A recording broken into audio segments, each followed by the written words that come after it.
Hi, everybody. I'm Nicole, and I just wanted to share with you a little bit about my experience of being repatriated and being placed under quarantine during the coronavirus pandemic. Um, just a bit of a background, I was based in Dubai. I've been out there for just under 13 years, lost my job in February 2020. Tried to get another one, but no one was hiring. So by the time I had decided that it wasn't working out and I want to get back home to South Africa, the airports were closed, both in Dubai, where I was based, as well as in South Africa. So it was quite a difficult experience because obviously I wasn't working, so I wanted to get home as quickly as possible, but there weren't flights out. We were very fortunate in that, that I got in contact with the embassy in Abu Dhabi, South African embassy, and there was a wonderful woman there, Miss Annalene Forster, who put me on the list and was really amazing. And I just wanted to mention that because it makes all the difference if you have someone from the government sector who's supporting you through such process, because it's a lot of red tape. And this woman really worked tirelessly to get us back home. And the days leading up to that were really quite difficult because there was a lot of miscommunication with the airline, being that we had to call them and they would look and then they would tell us the flight is not authorized. Then we go back to the embassy, they said the flight is authorized. So it was back and forth. And even once that happened, they couldn't find my name on the list. And it basically went on for a few days, but eventually around the Wednesday before we left, Wednesday morning, we were told to purchase the tickets, after which we, also had to make quite a few calls to get through to the airline. Eventually, I booked and paid. And the flight was confirmed for the 25th of April, which was Saturday. And once that happened, I just had to basically pack. And it was really strange because I had to leave a lot of my things behind. Some of it I tried to pack up and would send back later, but most of it, like a lot of things, I just left behind. But it was all right because I was, I wanted to go back home to my family. On the morning of the flight was booked for 9 o'clock in the morning. So we were informed we had to be there 4 hours before. I left home at 4:30 in the morning, and trust me, not one of us slept that night because we didn't want to oversleep. I arrived at the airport at about 5 in the morning. We had to wear a mask, obviously, and gloves as per, the rules in Dubai at that time.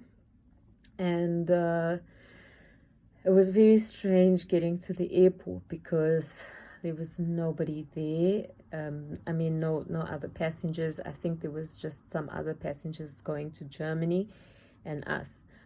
So even when I tried to draw out money from the ATM was switched off. It was very surreal.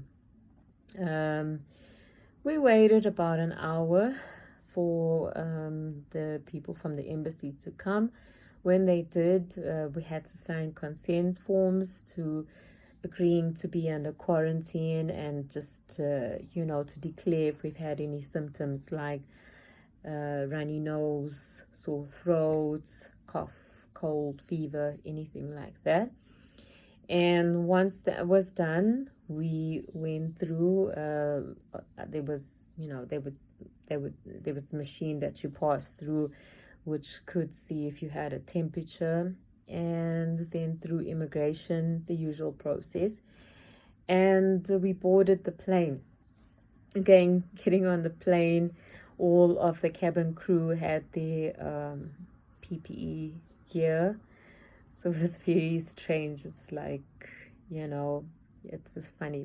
They had all their protective gear on, and these kind of perspex see-through face masks, they gave us cold meals on the flight.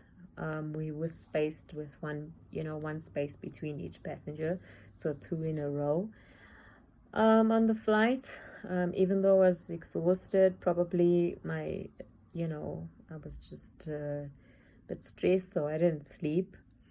So keeping in mind I didn't sleep the night before, so I had a really bad migraine, and I just wanted to get there. And we landed about 4 p.m. in the afternoon, and when we landed, we were told to go straight to the immigration and get our passports stamped, and after which we were told to go to an exit where there were some shuttle vans that took us to a part of the runway where our luggage was placed, and we had to van by van go and pick up our own luggage and bring it to the van. We were then escorted in a convoy, through the South African police, which was, again, like something from a movie. It was very serious, Once we got to the hotel, which is next to the airport, we had to wait more than an hour. We took our luggage out, but maybe they were not prepared for the amount of people that came, but it took a bit of time, definitely more than an hour. However, eventually I got checked in at 8:30 at night, and got up to my room, I took a shower and unpacked a little bit and washed my clothes that I had on with me. Just to keep in mind, I'm coming from Dubai where it's really hot, and to South Africa where the temperatures have dropped. So it was quite cold, but I was really, really quite happy to get to the room. And not that long after I took a shower, there was a knock on my door, and we were served some lovely macaroni and cheese. So I felt much better. They had some intercom announcements saying that we're not allowed to go out of the room. If we did, we could be arrested. We had to put our masks on, and it actually sounded quite serious. At that time, I was extremely exhausted. I just wanted to sleep, and I was just happy to be here. This is the room. It's not a big room, really. There isn't much space, but I do have a view of the airport, and I'll just show that quick. You can see all the planes parked off there. So it's a nice view. So on the first day, to be honest, I was expecting to get tested for, the swabbing. I expected that to happen when we got here, or at the airport. At the airport, when we left Dubai, I forgot to mention, when we left Dubai and when we landed, both times they checked our temperatures. And however, when we got to the hotel, nothing was done. And the next day, I think there was a nurse that came in the afternoon and checked my temperature. And in the subsequent days, she would come and check it twice a day.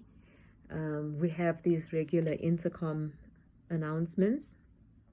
We get 3 meals a day, enough water.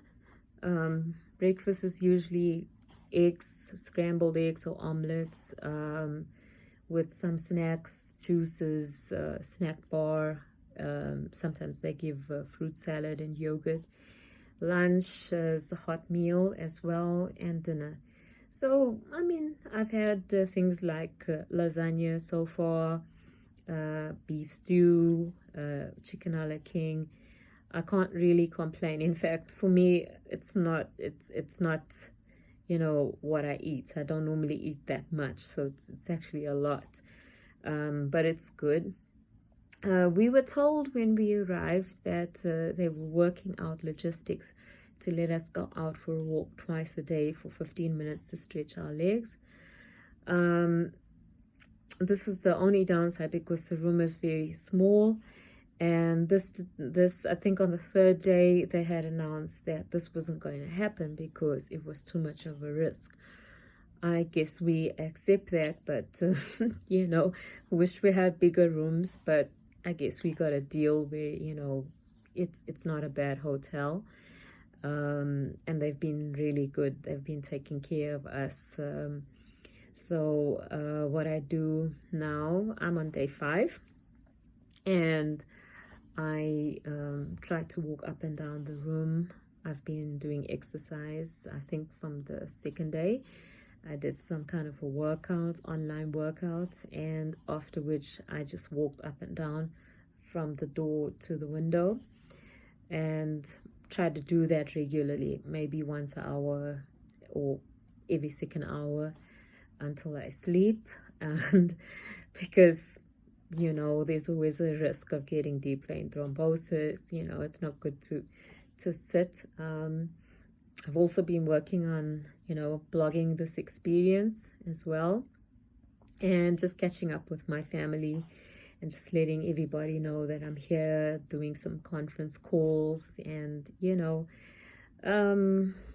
that's basically been what I'm doing. There's a television in the room as well, and they have fairly good shows sometimes, or I'm watching Netflix. And yeah, so we waited every day. We were asking them, when are we going to be tested for the coronavirus, because that is the most, the temperature check is part of it, but the most important thing is the swabbing. So on third day they told us maybe today, then the next day they said no, maybe today, tomorrow. So finally today on day 5, early on, they came and they tested. It's a very uncomfortable experience, to be honest. The doctor did it, and he came with his protective gear, came into the room, told me to have a seat and to relax. He was very nice, very gentle. And he pushed the swab up my nose, and every time I thought he's gonna stop, he didn't. He kept going and going. And when he reached, I felt about here, maybe I'm exaggerating, but it felt like it, and he turned it around and he pulled it out. It's very quick, but it's not, I wouldn't say it's painful. It was just uncomfortable, but he was such a nice person. He was very calming and so on. And I got feedback from the other people. We have a WhatsApp group that we kind of keep in touch, and all of us had the same experience with the medical staff. They're very nice, and besides that, how am I feeling? I've been good all this time, but for some reason today I got up, I was just feeling a bit frustrated at not being able to walk outside, and feeling a bit, suffocated. And I was just looking outside, wishing I could go out there because today's beautiful. And then I put some music on and took a nice shower and came and sat on the windowsill where I am now, and looked at the view, and it was all right. Actually, the situation, being in quarantine, and this is a very strict quarantine, it takes a lot of, a lot of mental strength. You have to be motivated and try to remain positive throughout. And my advice really is to, two things: maybe keep the end in mind, that this is not forever, and to be positive. I am really, really, really grateful that I was repatriated.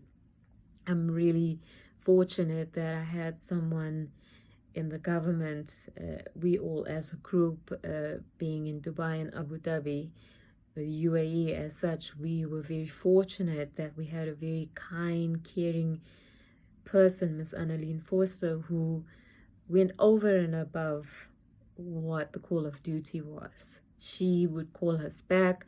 She would check on us. If we had any problem with the airline, she would, she would contact them, and then she would call us. And this woman worked tirelessly for us. And I think had it not been for her, I may not be here now. So even though this is a process that we have to go through, it's not the worst thing. We could be stuck in a place, with a problem, so we're in our home country and we're happy to be here. And, this is day 5, and really it was the first time that I felt a little bit frustration, but it wasn't so bad, I got over it. I would say also to try to exercise, keep yourself going, because that keeps the endorphins up, and have something to do. So I write, I'm documenting my experience. I try to keep myself busy, posting up on Instagram. I'm trying to work on it.